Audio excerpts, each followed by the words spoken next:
The call came at 3 in the morning, and it told me a man I trusted for 11 years had been feeding my secrets to Victor Hollis. I stood in my study with the phone still warm against my ear, and I felt something cold settle behind my ribs. The kind of cold that never fully leaves once it arrives. My name is Daniel Cross. I run one of the largest networks in this city, and until that phone call, I believed my own house was the safest place on earth. I was wrong, and I would spend the next hour proving to myself exactly how wrong I had been. I did not sleep after that call. I never really slept anymore. Sleep required trust, and trust was a currency I had stopped spending years ago. I sat behind my desk until the sun came up, going through names in my head, trying to work out who else might be compromised. My driver, my accountant, the two men who guarded my gate. Even Edwin, who had worked for my father before me, was not above suspicion in my mind that morning. When you run an empire built on danger, everyone becomes a question mark eventually. By the time the house began to stir, I had not eaten, had not showered, and had barely blinked. My assistant Marcus Bellamy arrived at 7 with a folder full of numbers he wanted me to review, and I waved him off with a hand that felt heavier than it should have. He knew better than to push. Marcus had worked beside me since we were young men clawing our way up from nothing, and he could read my silences better than most people could read a shouted order. It was somewhere around 8 that I noticed her for the first time, in a way that actually registered. Grace Miller had been hired 3 weeks earlier to help manage the house, a recommendation from an agency Edwin trusted, though nobody in my world was hired without being checked twice. I remembered approving her file without much thought. A woman in her late 20s, calm eyes, a work history that was thin but clean, and a small boy she brought with her because she had no one else to leave him with during the day. I remembered thinking it was a minor inconvenience, a child underfoot, in a house where every footstep mattered. I had not planned on noticing either of them again. That morning, though, I noticed. She moved through the hallway with a tray of coffee, careful and quiet, her eyes flicking toward me, the way people's eyes flick toward me when they sensed something had gone wrong in the house, and did not want to ask what. Behind her, holding onto the hem of her skirt with one small fist, was her son. He could not have been more than 2 years old, with a mess of light brown curls and eyes that had not yet learned to be afraid of anything. I barely looked at either of them. I had a war beginning somewhere in the shadows of my own organization, and I did not have room in my mind for a maid and her toddler. I took the coffee without a word and returned to my study, where I spent the rest of the morning making calls that would have frightened most people simply to overhear. By noon, I had a name. The man who had betrayed me was someone I had trusted with logistics for nearly a decade, a man named Callum Reed. I gave the order to have him brought in for a conversation, the kind of conversation that ends careers rather than lives, because even now, even furious, I preferred to handle things with control rather than chaos. Victor Hollis wanted a war. I intended to give him one on my own terms, not his. The exhaustion caught up with me sometime in the early afternoon. I had been awake for over 30 hours, running on coffee and anger, and my body finally decided it had endured enough. I remember walking into the sitting room to think, to be alone with the noise in my head for a moment, and I remember lowering myself onto the sofa near the window, telling myself I would only rest my eyes for a minute. I did not plan to fall asleep. Men in my position do not fall asleep in open rooms, in houses full of staff we have not fully vetted, on the same day we discover a traitor in our ranks. It was reckless. It was the kind of mistake that could have gotten me killed if the wrong person had walked through that door, instead of the one who did. But exhaustion does not ask permission. One moment I was staring at the ceiling, running numbers and names through my head, and the next moment the room had gone soft and distant, my thoughts slowing until they stopped making sentences at all. I slid into sleep the way a man slides underwater, all at once and without meaning to, and for the first time in longer than I could remember, the noise in my head went quiet. I do not know how long I was under. It could have been 10 minutes, or it could have been an hour. What I do know is that somewhere in that stretch of darkness, something shifted in the room around me, something so small and quiet that in any other week of my life I would never have registered it at all. But my body had spent years training itself to notice the smallest changes in a room, even in sleep, even exhausted past the point of reason.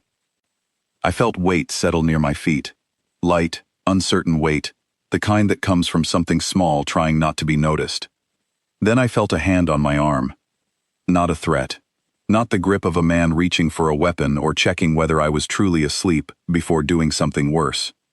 It was too light for that, too clumsy, fingers that had not yet learned how to hold anything with force. And then I heard the sound that pulled me the rest of the way toward waking. A small voice humming a tune with no real melody to it, the private music of a child who believes no one else can hear him.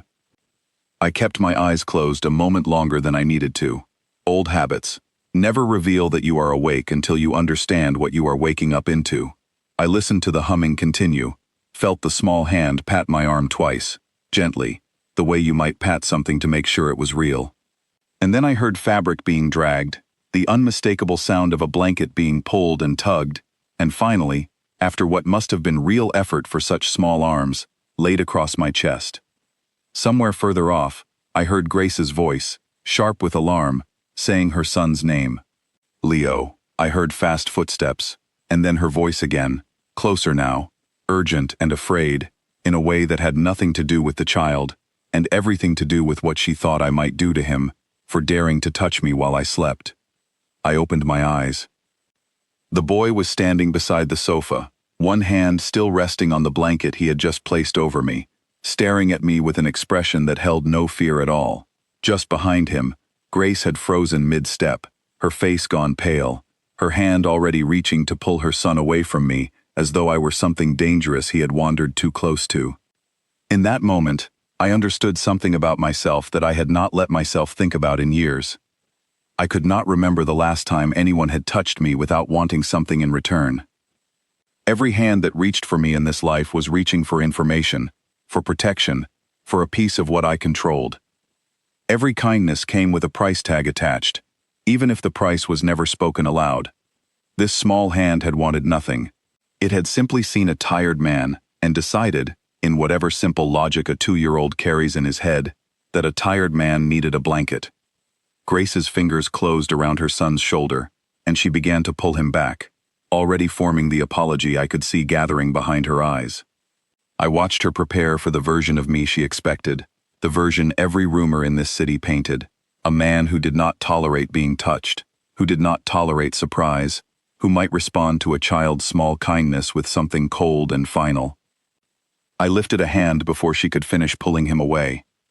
"Do not," I said, and my voice came out rougher than I intended, thick with sleep, and something else I did not have a name for yet. "Let him stay." Grace stopped. Her hand remained on her son's shoulder, but she did not pull him further. Confusion crossed her face, the kind of confusion that comes from bracing yourself for one storm and receiving instead an unexpected quiet.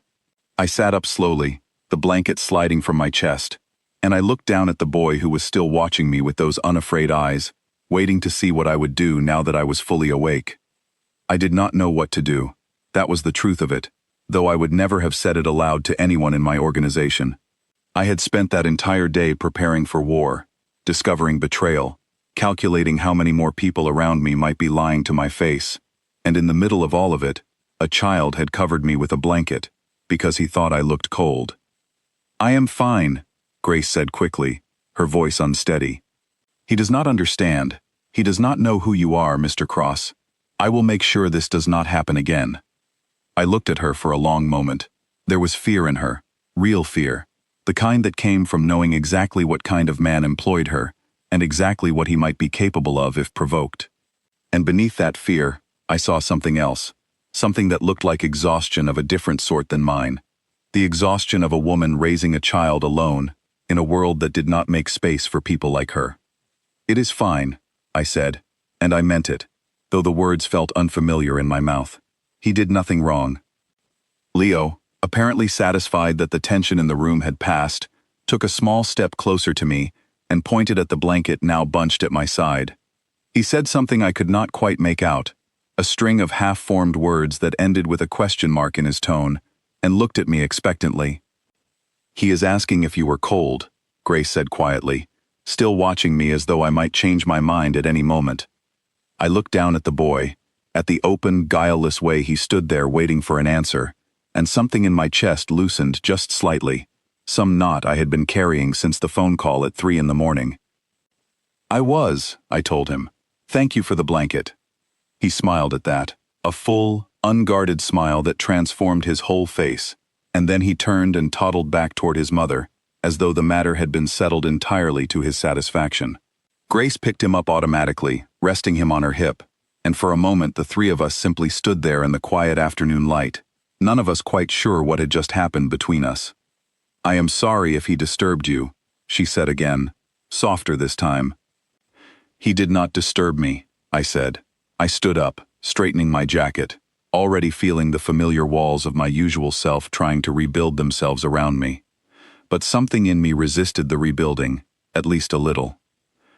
I have things to attend to. Please make sure he eats. There is food in the kitchen for both of you.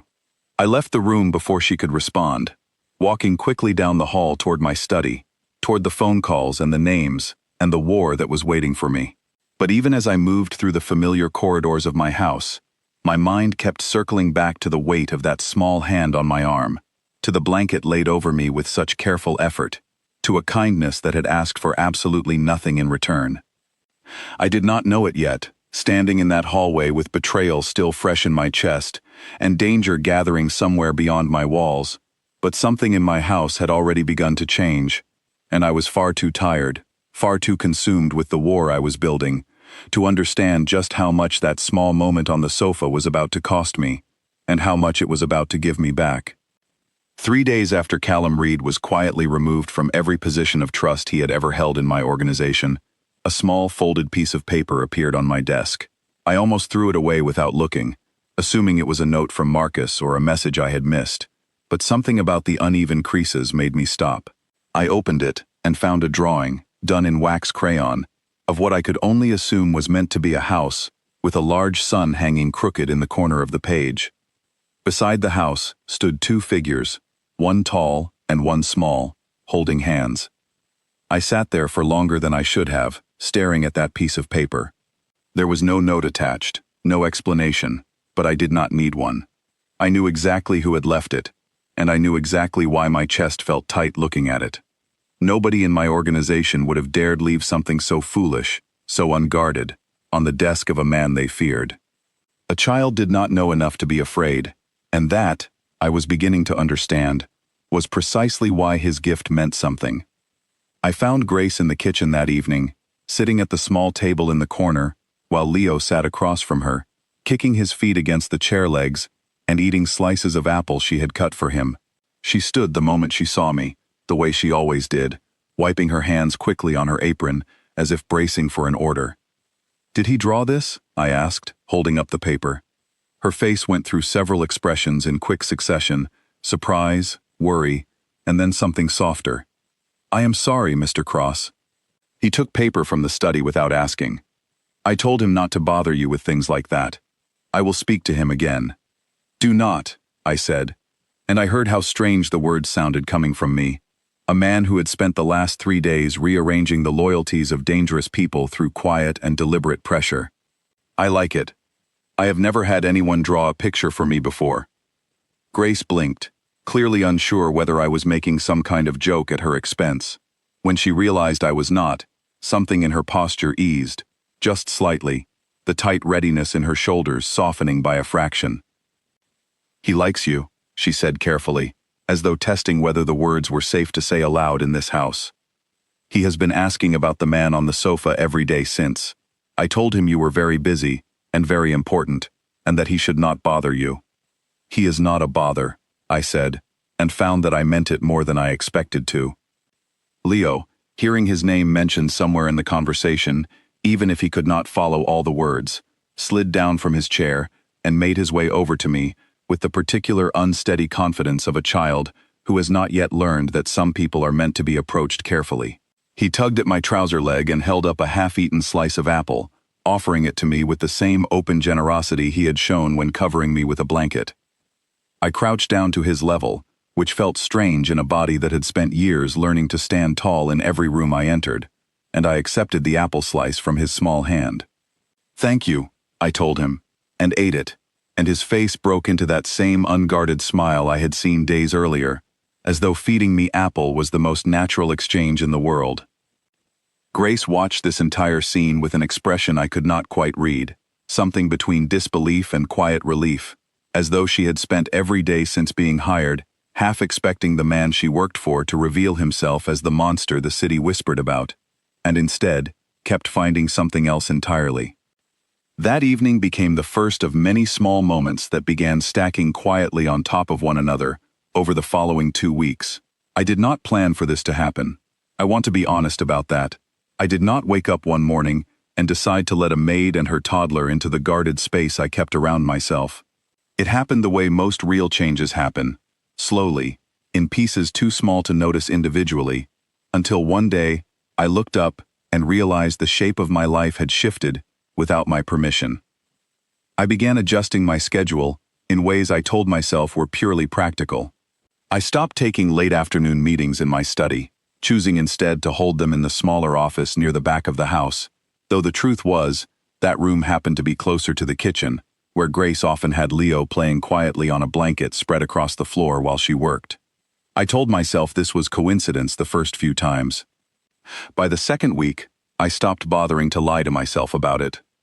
Leo began greeting me by a name of his own invention, a mangled, toddler version of Daniel that came out sounding something like Dano, and though I would have corrected any grown man in my organization for such familiarity, I found I did not want to correct a 2-year-old for anything at all.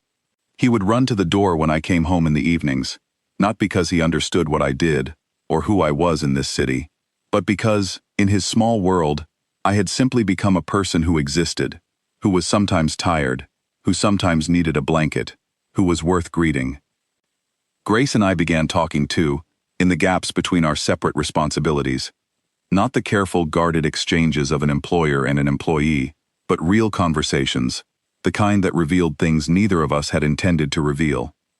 I learned, in fragments over several evenings, that Leo's father had left before he was born, disappearing the moment he learned Grace was pregnant, and that she had spent the 2 years since raising her son, with almost no help from anyone, moving between jobs that paid too little and hours that stretched too long.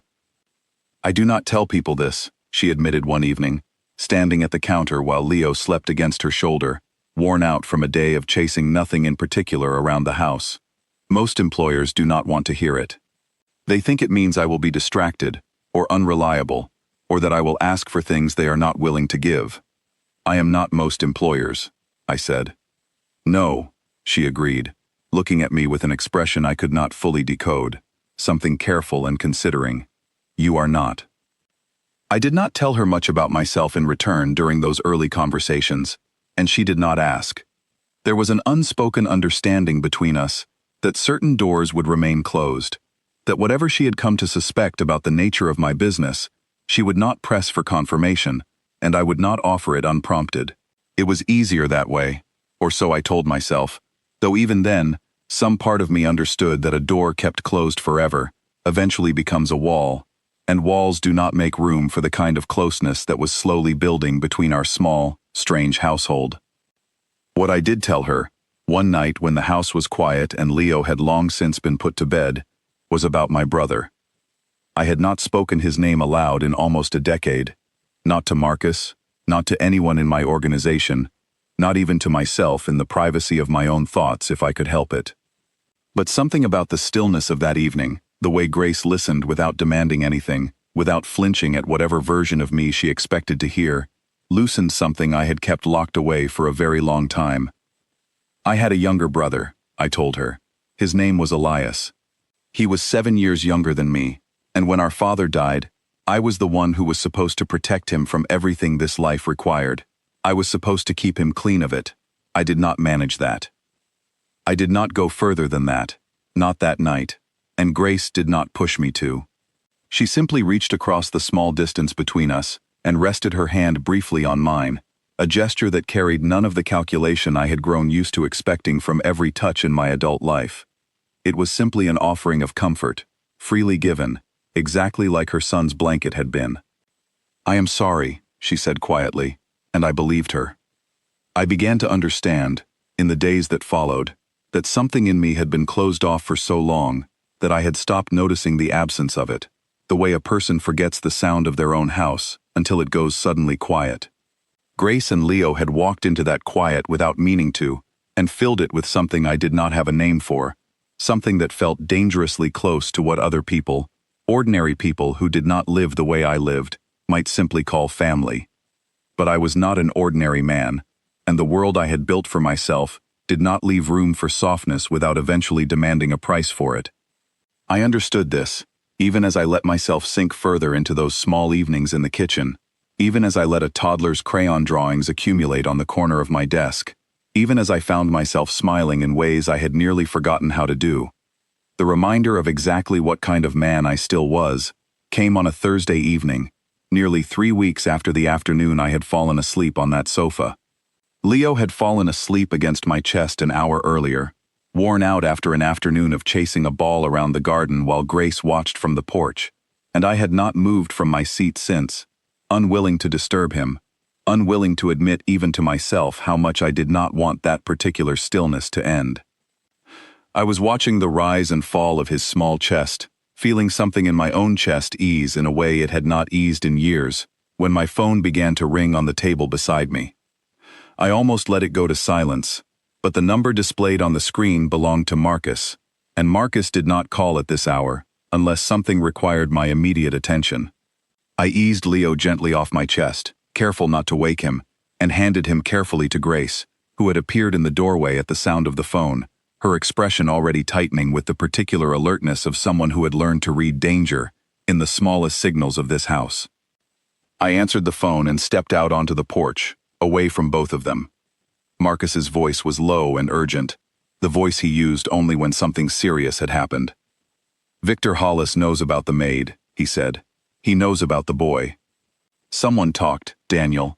I do not know who yet, but someone told him you have people in your house who matter to you now." I stood there in the cooling evening air, the warmth of Leo's small body still lingering against my chest, even as those words settled over me like ice water. I looked back through the glass door and saw Grace standing in the kitchen, Leo, now resting against her shoulder, both of them entirely unaware that somewhere in the city, a dangerous man had just learned exactly where my new weakness lived, and exactly how to reach it. I did not sleep that night either, though this time, the reason had nothing to do with betrayal within my own walls, and everything to do with a fear I had not felt in years, a fear that belonged to a version of me I had thought long buried. I sat in my study long after Marcus left, turning the problem over in my mind from every angle, trying to decide how much of my life I was willing to rearrange in order to keep two people safe who, by every rule I had ever lived by, should have remained strangers to me. The old version of myself, the version that had run this organization for over a decade without a single moment of hesitation, knew exactly what to do: distance them from me, move Grace to a quiet position far from my house, somewhere Victor Hollis would have no reason to look, sever the connection cleanly before it could be used against me, the way I had severed every other soft attachment in my life since Elias. It was the smart choice. It was the safe choice, both for them and for me. I sat with that plan for nearly an hour, turning it over, trying to convince myself it was still who I was. It was Leo's small drawing, still sitting on the corner of my desk where I had placed it weeks earlier, that finally stopped me. I looked at that crooked sun, at the two figures holding hands in front of a house that did not exist anywhere except in the mind of a 2-year-old who had decided, without any reason a grown man could fully explain, that I belonged in his small drawing of a family. I thought about the blanket. I thought about the apple slice offered without hesitation. I thought about Grace's hand, resting briefly over mine, while I spoke Elias's name for the first time in a decade. I could not do it. I understood, sitting there in the quiet dark of my study, that sending them away would not actually protect them. Not really. It would only protect the version of myself that had grown comfortable hiding behind walls, the version that had convinced himself distance was the same thing as safety. Real safety, I realized, would require something far more difficult than distance. It would require me to become the kind of man willing to stand between them and whatever was coming, rather than the kind of man who simply removed himself from the equation and called it protection. I made a decision that night that would change the shape of everything that followed. I decided I would tell Grace the truth. All of it. Not the sanitized version I had allowed her to assume, not the careful half-truths I had let her fill in with her own imagination, but the full and unflinching truth of exactly who I was, and exactly what danger I had unknowingly brought into her son's life the moment I let them both close enough to matter to me. I found her in the small room off the kitchen the next morning, folding Leo's clothes while he sat on the floor nearby, stacking wooden blocks into a tower that kept collapsing before he could add the final piece.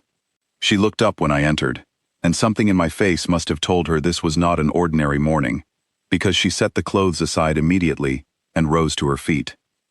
"Is something wrong?" she asked. "I need to speak with you," I said. "Alone, if that is possible." She glanced at Leo, still absorbed in his blocks, and called for Nora, the housekeeper who had been with the household longer than I had, to watch him for a few minutes. Nora appeared without question, settling onto the floor beside Leo with the ease of a woman who had done this many times before, and Grace followed me into the small sitting room where, weeks earlier, her son had covered me with a blanket while I slept. I did not sit. I stood by the window, gathering the words I had rehearsed in my head throughout the sleepless hours of the night, and then I simply began. I told her the truth about what my organization did, about the kind of business that required men like Marcus, and required the kind of loyalty that could be bought, tested, and occasionally punished when it failed. I told her about Callum Reed, about the betrayal that had started this entire chain of events, though I did not go into the particulars of how that betrayal had been resolved. I told her about Victor Hollis, about the long and quiet conflict that had existed between our two organizations for years, a conflict that had recently grown sharper, more personal, more dangerous. And then I told her the hardest part. I told her that Victor now knew about her, about Leo, that somewhere in the city, a man capable of real cruelty had learned that a maid and her toddler had become something precious to me, and that this knowledge made both of them targets in a way they had never been before I let them close. "I am sorry," I said, when I had finished. "I should have kept my distance from the beginning. I let myself forget, for a while, what kind of man I really am, and now the two of you are paying the price for my forgetting." Grace was quiet for a long moment after I finished speaking. I watched her face carefully, braced for the fear I expected, the fear that would send her packing her son's belongings within the hour, disappearing from my life the way any sensible person would, after learning what I had just told her. I would not have blamed her for it. I had spent my whole life preparing for exactly this kind of departure from anyone who got too close to the truth of who I was. Instead, she surprised me. "I already knew," she said quietly. I stared at her, uncertain I had heard correctly. "Not the details," she clarified, seeing my confusion. "But Mr. Cross, I am not a foolish woman. I have worked in enough houses to recognize the signs of a man whose business is not entirely legal. The men who guard your gate do not carry themselves like ordinary security. The way your staff speaks around certain subjects, the way conversations stop the moment I walk into a room, the way you disappear for hours at odd times of night and return looking like a man who has just survived something. I did not know the specific shape of it, but I knew enough to understand that you were not simply a wealthy businessman. Then why did you stay?" I asked. "Why did you let your son near me at all?" Grace was quiet again, and when she finally spoke, her voice carried a weight I had not heard from her before, the weight of a woman who had made this choice with open eyes, rather than stumbling into it blindly. "Because in every house I have worked in," she said, "I have met men with clean hands and cruel hearts. Men who never broke a single law and still made my life miserable, who looked at me like I was less than a person because I cleaned their floors and raised my son alone. And then I came here, to a man the whole city seems to fear, and I have watched you crouch down to accept a piece of apple from a toddler like it was the finest gift you had ever received. I have watched you let a child fall asleep on your chest and refuse to move for an hour so you would not disturb him. Whatever you do outside these walls, Mr. Cross, inside them you have been nothing but gentle with my son, and nothing but honest with me, at least until you clearly felt you had no choice but to hide certain things. I would rather stand beside a dangerous man who is honest and kind to us than a safe man who is cruel. I did not know what to say to that. In all my years running an organization built on control and calculation, I had never once been disarmed the way Grace Miller disarmed me in that small sitting room, with nothing but plain, unflinching honesty. "Then understand what staying means," I said, forcing myself to lay out the danger clearly, refusing to let her make this choice without full knowledge of its cost. "Victor Hollis is not a man who makes idle threats. If he decides to move against me through you, or through Leo, the danger will be real. I can protect you. I believe I can protect you, but I cannot promise it will be without risk. I need you to understand that before you decide anything." "I understand," she said simply. "And I am staying. Leo is staying. Whatever comes, we will face it together, not apart." Something shifted in my chest at those words, something that felt almost like grief and almost like relief, tangled together into a single overwhelming feeling I did not have adequate language for. I had spent so many years believing that the people around me stayed only for what I could give them, only for the protection, or the money, or the power that proximity to me provided. Grace was choosing to stay knowing the danger, knowing exactly what it might cost her, simply because she had decided that whatever I was outside these walls mattered less than who I had been inside them. Over the following days, the household transformed around this new understanding. I increased security, without pretending it was anything other than what it was, stationing additional men around the perimeter of the property, having the windows of the sitting room and kitchen reinforced, arranging for Grace and Leo's movements outside the house, to always include at least one trusted guard. Marcus, initially skeptical of how much I was willing to expose about my private life to a woman he barely knew, gradually came around once he saw how carefully and clearly Grace handled the truth I had given her, never using it as leverage, never treating it as anything other than information she needed to keep her son safe.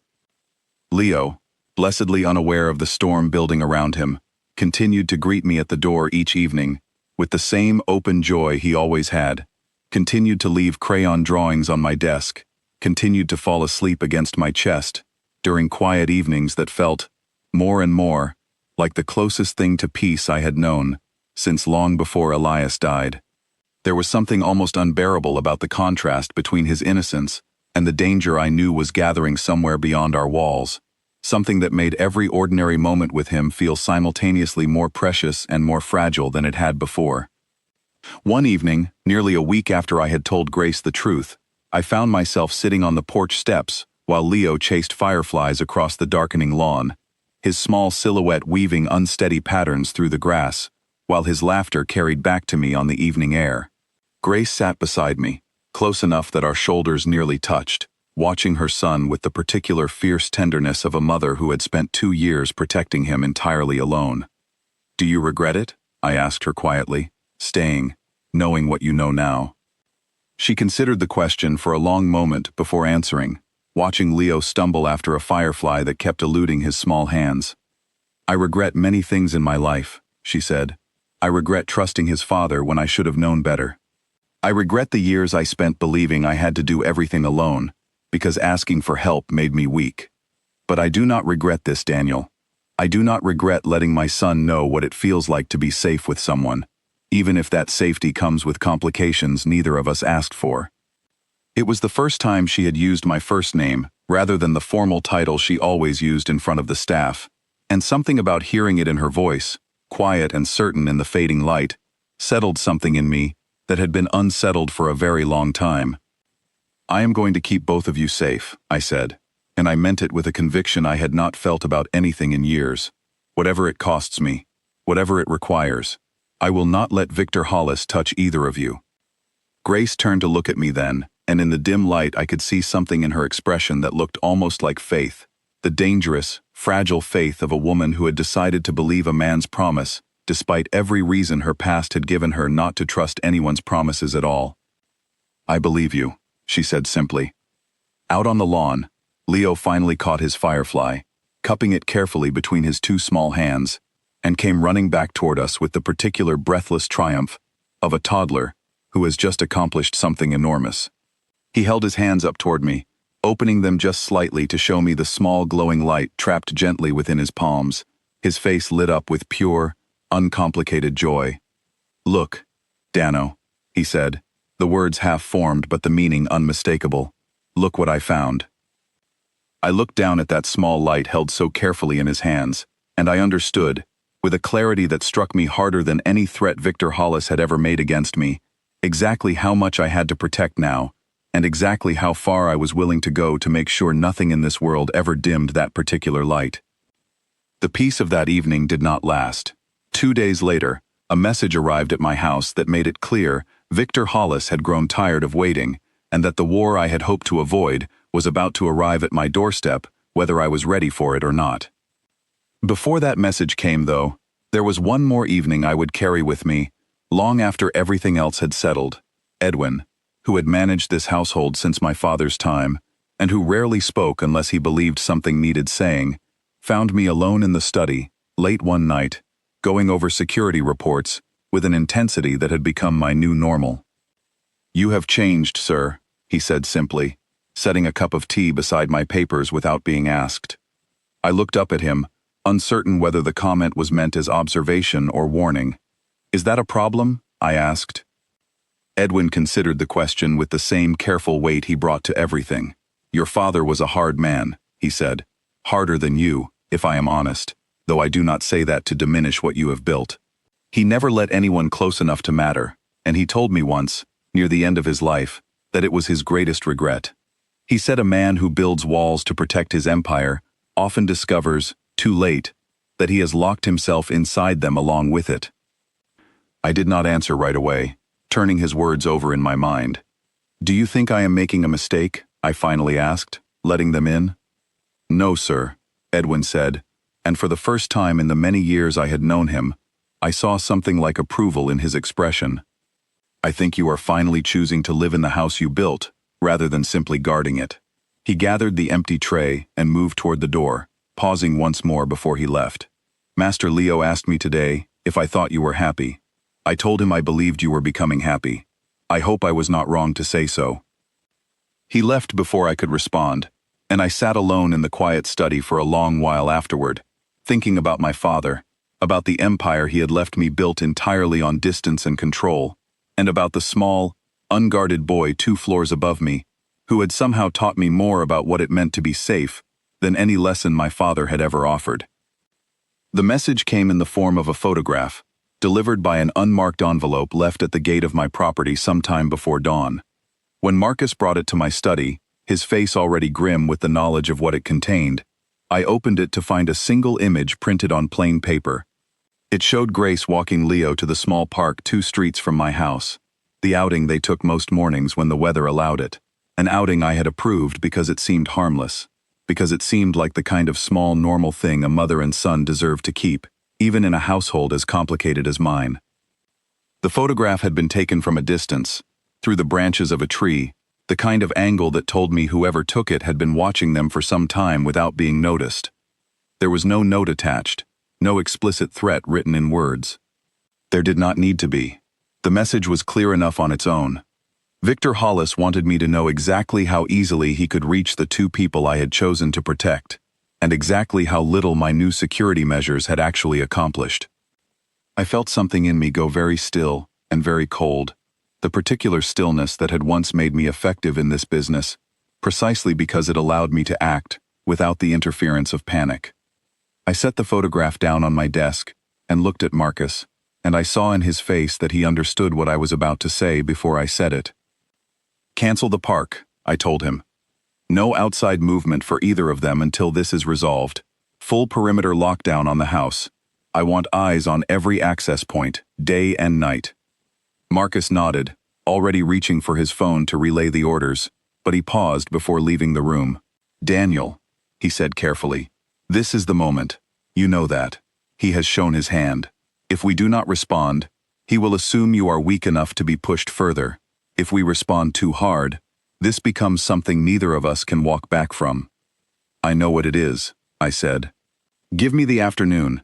I need to think, and I need to tell Grace what has happened before she hears it from someone else." I found her in the kitchen, exactly where I always found her at that hour, and I watched her face change the moment she saw the photograph.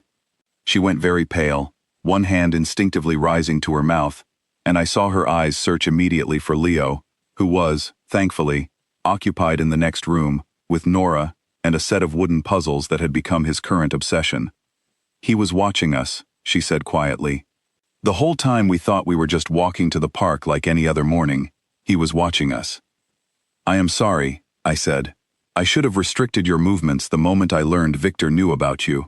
I was trying to give you and Leo some semblance of a normal life, and I let that instinct override good judgment." Grace shook her head slowly, though I could see the fear still trembling just beneath the surface of her composure. "Do not apologize for wanting us to have a normal life," she said. "That is not the mistake here, Daniel. The mistake belongs entirely to the man who decided threatening a child was an acceptable way to make a point." Her voice hardened on those final words, in a way I had not heard from her before, something fierce and protective rising up beneath the fear, and I found myself grateful, in that strange and difficult moment, that the woman standing before me was not the kind who crumbled easily under pressure. "What happens now?" she asked. I sat down at the small kitchen table, gesturing for her to join me, and I laid out honestly what I believed our choices were. We could retreat entirely, I told her, moving her and Leo to a secure location far outside the city, somewhere Victor's reach did not extend, while I dealt with the conflict from a distance. It was the safest option in the most immediate sense, though it meant separation, possibly for months, possibly longer, and it offered no guarantee that Victor would not eventually find a way to reach them regardless. Or, I said, I move against him directly. Not through the kind of quiet, careful pressure I usually preferred, the kind that took months to unfold and relied on patience and leverage. This would require something more immediate, more decisive, an action significant enough to make it clear beyond any doubt that threatening what belonged to me came with consequences he could not survive ignoring. "What does that mean exactly?" Grace asked, her eyes steady on mine despite the fear I could still see moving beneath the surface. "What would you actually do?" I considered how much to tell her, weighing the same instinct toward protection through withholding information that had nearly cost me her trust once already. I chose honesty instead, the same honesty she had shown me that first day I told her the truth about my life. "I have information about Victor's operations that I have never used against him," I said. "Weaknesses in his supply lines, connections he believes are secret that are not secret to me at all. If I expose those weaknesses at once, in a coordinated and public enough way, I can cripple his ability to operate in this city within a matter of days, not months. It is not violence in the way you might be imagining. It is not a war fought with guns in the street. It is a war fought with information, with alliances, with the careful application of pressure in exactly the right places. But it is decisive, and it is fast, and it will make it very clear to everyone watching that I am not a man who can be threatened through the people he loves." Grace was quiet for a long moment, processing everything I had said. "And this is safe?" she finally asked. "For you, I mean, not just for us." "Nothing about this life is entirely safe," I admitted, "but this path carries less risk than a prolonged conflict would. The longer this drags on, the more opportunities Victor has to reach either of you. Ending it quickly, decisively, is the safer choice for everyone, even if it requires me to take more direct action than I have taken in years." "Then do it," she said, without hesitation. I looked at her, surprised by the certainty in her voice. "You understand what you are asking me to do," I said carefully. "You understand what kind of man this makes me, choosing this path." Grace reached across the table and took my hand, her grip firm, despite the fear I knew she was still carrying. "I understand that you are choosing to protect my son," she said. "I understand that whatever this makes you in the eyes of the world, it makes you exactly the kind of man I trust with his life. Do what you need to do, Daniel. Just come back to us when it is finished." I sat with those words for a long moment, feeling the weight of them settle into something solid and unshakable inside my chest. In all my years running this organization, I had made decisions based on profit, on power, on the cold calculations of maintaining control over a city that respected nothing but strength.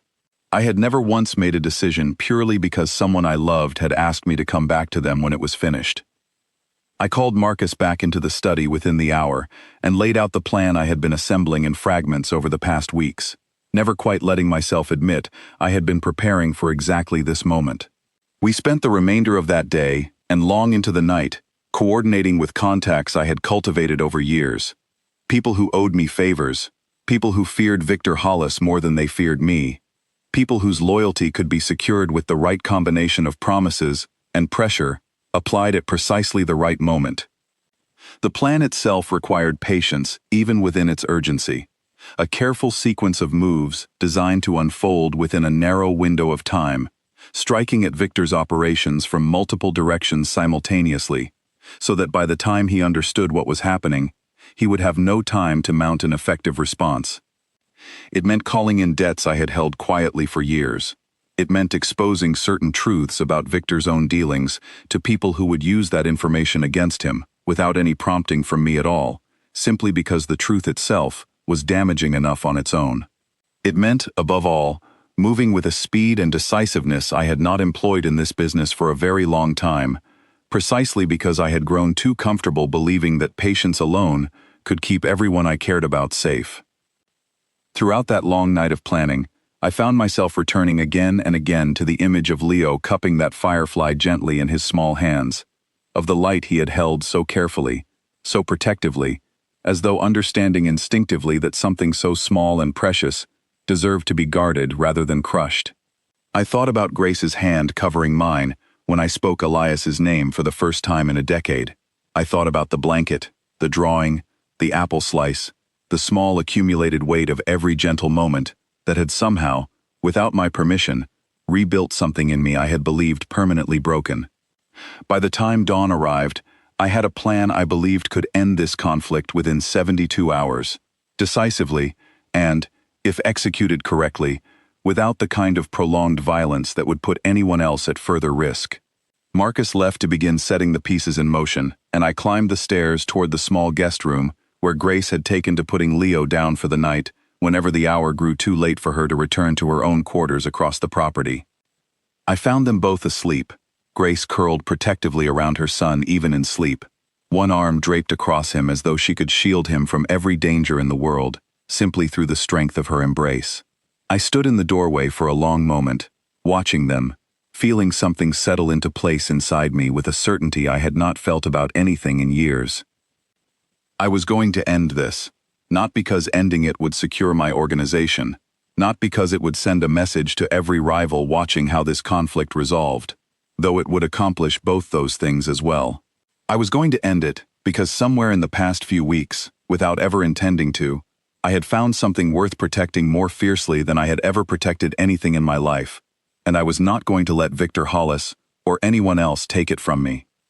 I closed the door quietly and went to prepare for the war I was about to begin. The next 3 days unfolded with a speed I had not experienced in years, each hour carrying the weight of decisions that could not be undone once made.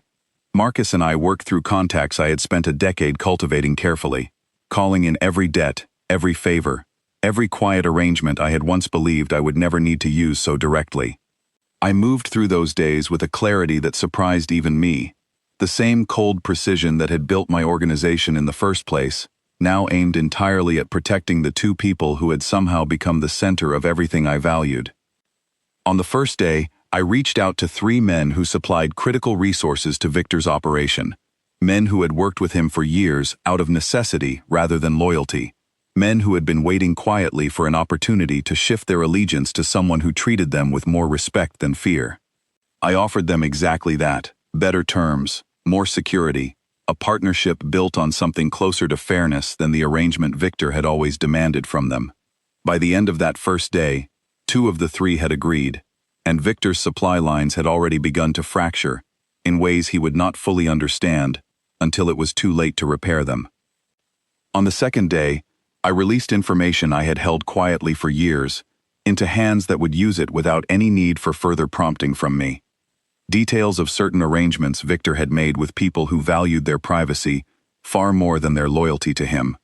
Arrangements that, once exposed, would cost him relationships he had spent decades building. I did not need to threaten anyone, or force any confrontation. The truth alone, delivered to the right people at the right moment, did more damage than violence ever could have. It was not without cost.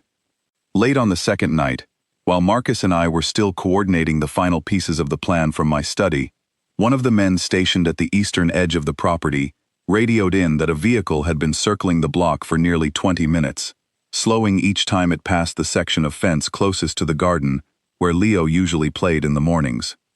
I felt my whole body go tight at the report, every instinct I possessed screaming at me to run upstairs and stand between that fence and the room where Grace and Leo slept.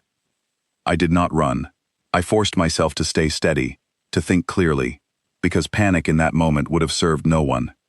I sent 2 additional men to intercept quietly, without confrontation, simply to make their presence known and force whoever was watching to retreat. Within minutes, the vehicle sped off, and my man confirmed there had been no attempt to breach the property, only observation, only another small reminder of how closely Victor was still watching us, even as his own organization crumbled around him. I climbed the stairs that night and stood outside Grace's door for a long while, before finally knocking softly. She opened it already half awake, some instinct of her own having sensed the tension moving through the house, and I told her simply that everything was secure, that I would not leave the ground floor again until this was finished. She did not ask for details. She simply reached out and squeezed my hand once, a gesture that had come to mean more to me than any words could have, and closed the door again, trusting me to keep my word. I did not sleep that night, choosing instead to sit in the hallway outside their door with nothing but the quiet hum of the house around me, and I understood, sitting there in the dark with a weapon I had not touched in years resting within easy reach for the first time since taking control of this business, exactly how far I was willing to go, and exactly how little of my old carefully guarded distance remained in me at all. By the 3rd day, word had reached me that Victor understood exactly what was happening, that his organization was unraveling around him with a speed he had not anticipated and could not effectively counter. I received a message that evening, delivered through one of the few channels that still remained open between us, a request for a meeting, a chance to negotiate before matters progressed any further.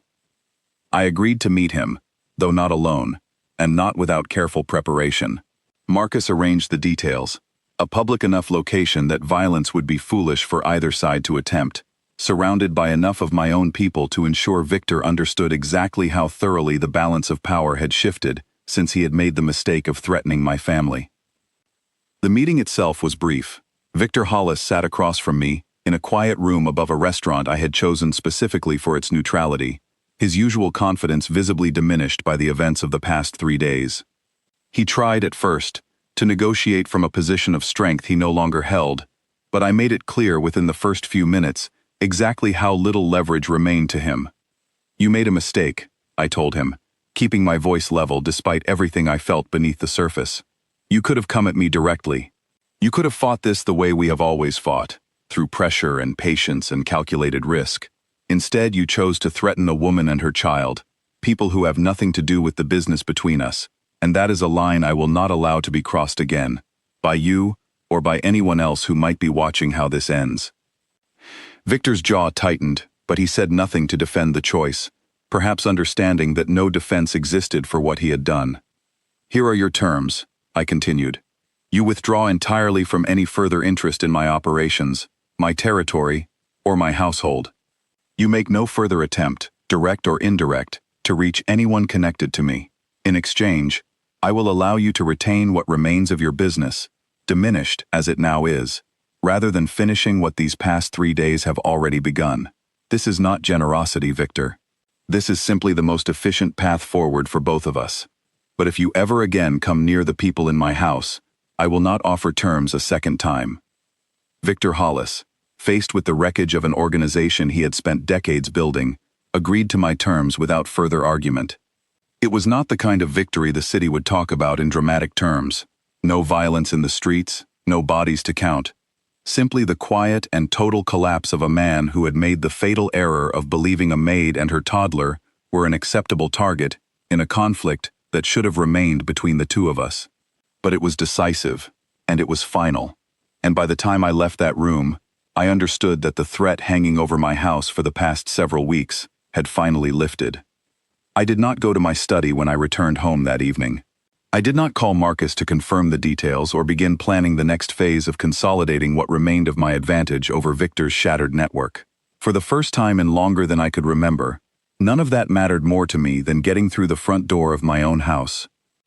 I found Grace in the kitchen, exactly where I had learned to expect her at that hour, and the moment she saw my face, she understood that something had changed, that whatever storm had been building over our heads for the past several days had finally broken and passed. "Is it over?" she asked, her voice barely above a whisper. "It is over," I told her. "Victor will not come near either of you again. I made sure of that." She crossed the kitchen and wrapped her arms around me before I had fully finished speaking, holding on with a fierceness that told me exactly how much fear she had been carrying silently throughout those 3 long days. Fear she had not allowed herself to show fully in front of me, or in front of Leo, choosing instead to remain steady for both our sakes, even while terrified underneath. I held her back, feeling something in my chest finally loosen after weeks of carrying tension I had not fully allowed myself to acknowledge. We stood there together in the quiet kitchen for a long moment, neither of us speaking, simply absorbing the reality that the danger we had been living beneath had finally lifted, that whatever came next for us could begin without the shadow of Victor Hollis hanging over every ordinary moment. "Where is he?" I asked eventually, meaning Leo, and Grace pulled back slightly, wiping quickly at her eyes, though she made no effort to hide that she had been crying. "Asleep," she said. "He fell asleep on the sofa an hour ago. I did not have the heart to move him. He kept asking where you were." I walked into the sitting room, the same room where all of this had begun weeks earlier, when I had fallen asleep exhausted and unguarded on that same sofa, and found Leo curled up in the corner of it, one small hand tucked beneath his cheek, his breathing slow, and even, in the particular deep sleep only children seem capable of achieving. I stood there looking down at him for a long moment, feeling everything I had done over the past 3 days settle into a kind of meaning I had not fully understood while I was in the middle of doing it.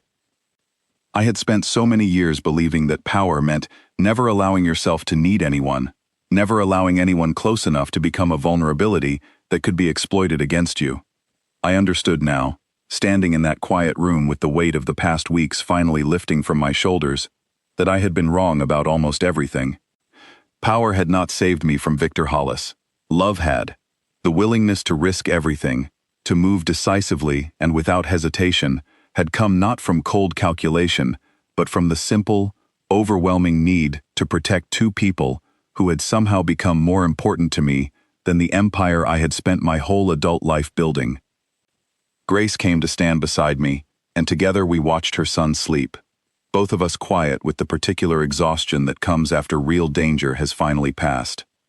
"He should not sleep here all night," she said softly. "His neck will hurt in the morning." "I will carry him up," I offered, and she nodded, stepping back to let me lift him carefully from the sofa. The moment I gathered him into my arms, Leo stirred, his eyes fluttering open just enough to register who was holding him.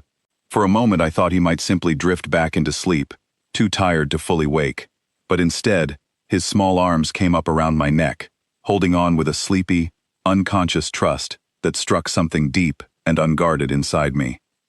"Dano," he mumbled, his voice thick with sleep. "You came back." "I did," I told him, my voice rougher than I intended. "I came back." He settled against my shoulder, already drifting back toward sleep, one small hand curled loosely against the collar of my shirt, and I felt something break open inside my chest that I had kept sealed shut since the day my brother died, since the day I had decided that love was simply a weakness this life could not afford, since the day I had built the first wall around whatever softness remained in me, and told myself it would never come down again. I carried him up the stairs slowly, Grace walking beside me in silence, and as I climbed, I felt tears rising in my eyes for the first time in more years than I could accurately count. I did not fight them. I let them fall silently in the darkness of that stairway, grateful that Leo was too deeply asleep to see them, grateful that whatever remained of the man I had been before that afternoon on the sofa was finally, fully giving way to something I had believed myself incapable of becoming again. We reached his small room, and I laid him gently in his bed, pulling the blanket up over him, the way he had once pulled a blanket over me. The same small gesture of protection now returned to him by the man he had first offered it to. He murmured something unintelligible in his sleep and turned onto his side, one hand still curled loosely against the pillow, entirely unaware of how completely he had changed the course of my life in the weeks since he first laid that blanket across my chest. Grace stood beside me in the doorway, watching her son sleep, and when I finally turned to look at her, I found her watching me instead, her expression open in a way I had never seen from her before, no caution left in it, no careful guarding of what she truly felt. "Thank you," she said quietly, "for everything you risked, for choosing to fight for us instead of walking away." "I would do it again," I told her, and meant it completely. I would do it every day, for as long as either of you needed me to. She reached up and touched my face gently, her thumb brushing away the last trace of the tears I had not fully managed to hide, and in that quiet hallway, with her son sleeping peacefully in the next room, and the danger that had shadowed our lives for weeks, finally, truly gone, I understood that I was no longer simply protecting two people who had wandered into my life by accident. I was building something with them, something real, something I intended to spend the rest of my life honoring. In the weeks that followed, the house slowly transformed into something it had never been under my ownership. The heavy silence that had once filled every room gave way to the ordinary sounds of a family, Leo's laughter echoing down hallways that had once known only the low murmur of careful, guarded conversation, Grace's voice calling him gently for dinner, the particular warmth of evenings spent together on that same sofa where everything had first begun. I did not abandon the responsibilities of my position, and I will not pretend the world I moved through each day became suddenly gentle or simple because I had found something worth protecting inside my own home. But I ran that world differently after Victor Hollis, with a clarity I had lacked before, understanding now that the people who mattered most were not liabilities to be hidden away for their own protection, but reasons worth fighting for, worth building something better around. Leo grew, in the months that followed, into a boy who called me nothing but Dano, who left drawings on my desk that I kept in a drawer, specifically reserved for them, who fell asleep against my chest on quiet evenings, with the same complete trust he had shown me from the very first day. Grace and I built something slow and careful between us, something neither of us rushed, both of us understanding that what we had already survived together deserved to be honored with patience rather than haste. And sometimes, on quiet afternoons when the house was still and the weight of my responsibilities briefly lifted, I would find myself back on that same sofa by the window, remembering the exhausted, guarded man who had once collapsed there believing himself entirely alone in the world, and I would think about the small hands that had reached for him without asking anything in return. And I would understand, with a gratitude that never fully faded, exactly how completely a moment of unexpected kindness had saved him from the life he had almost convinced himself was the only one available to a man like him. The empire I had built no longer controlled me the way it once had. I controlled it now, shaped it around the family I had found, rather than the other way around, and every evening when I came home to find Leo running toward the door and Grace waiting with the particular warmth that had once seemed impossible in a house like mine, I understood that the tears I had shed on that dark stairway, carrying a sleeping child who called me by a name he had invented himself, had been the beginning of the only kind of power that had ever truly mattered.